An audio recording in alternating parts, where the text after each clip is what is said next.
Hi everyone, today I'm going to make a wonderfully warming meal. A good old-fashioned, simple and straightforward beef and sweet potato stew. So, without any further ado, let's crack on and see what ingredients we're going to need. So starting from the back, I've got some lovely rich beef stock there. We've got some tomato pulp. I've got some carrots. Now what I've done, because my carrots are quite big, I've cut them in half and then I've sliced them. I've got some 1.5 inch cubed beef. I've got some 1 inch cubed sweet potato. I've got a little bit of flour there.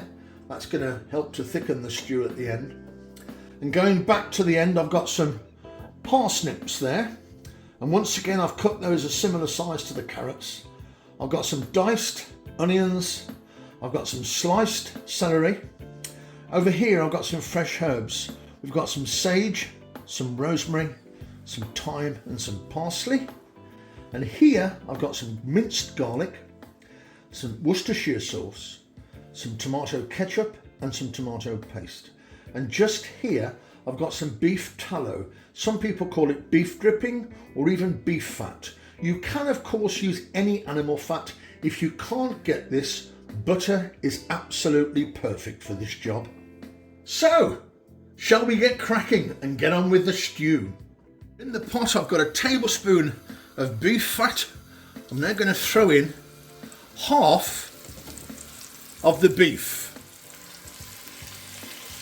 We want to get the beef really brown, so that's going to take about 5 or 6 minutes per batch of beef.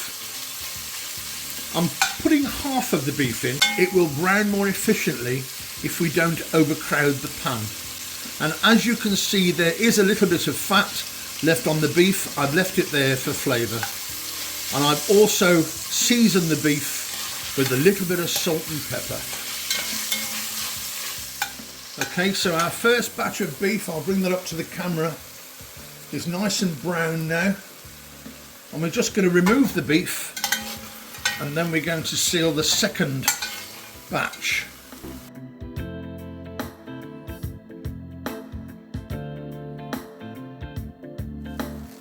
So now in goes another tablespoon of beef fat.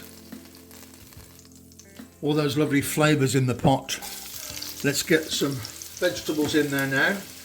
In goes the onions, along with the garlic, some celery, some parsnips, some carrots.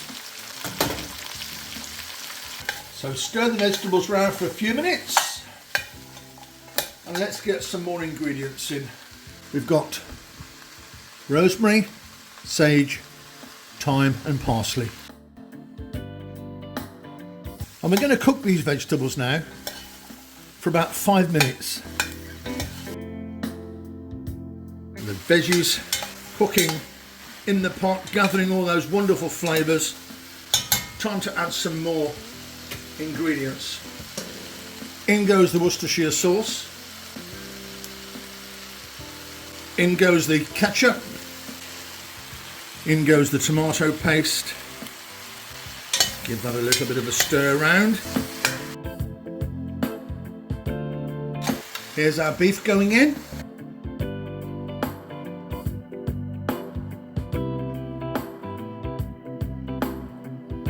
In goes our tomato pulp, our fabulous beef stock, and it should completely cover everything.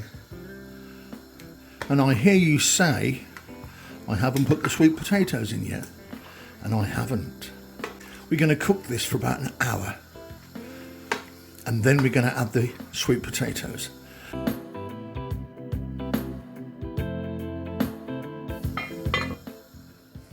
So after 1 hour, as you can see, the stock has slightly reduced. I'm going to just throw in now our sweet potatoes. Hopefully throw them in without spilling them. Give that a stir. And now I'm going to simmer this for a further 30 to 45 minutes.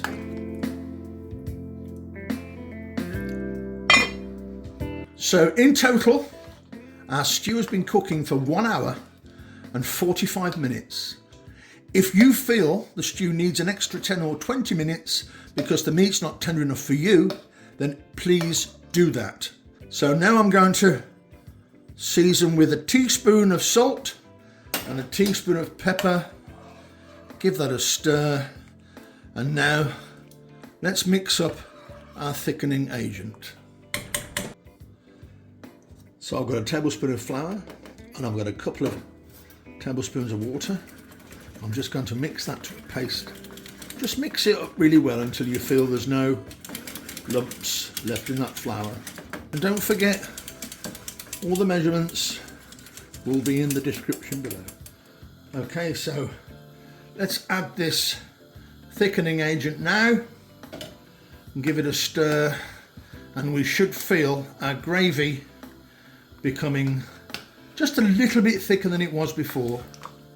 Of course, if you prefer a runnier gravy in your stew, then don't add the thickener. But I want something that's going to sit on the plate and make me feel very, very happy. And 2 hours later, our stew is ready. Absolutely fantastic. I can't wait. Let's dish up, shall we? Chunks of beef, lots of fresh vegetables, a truly wonderful winter warmer. Hey everyone, hope you've enjoyed watching the video. If you haven't subscribed, you could do so. You could even like or comment or share. Drop me a line, let's have a bit of a chat.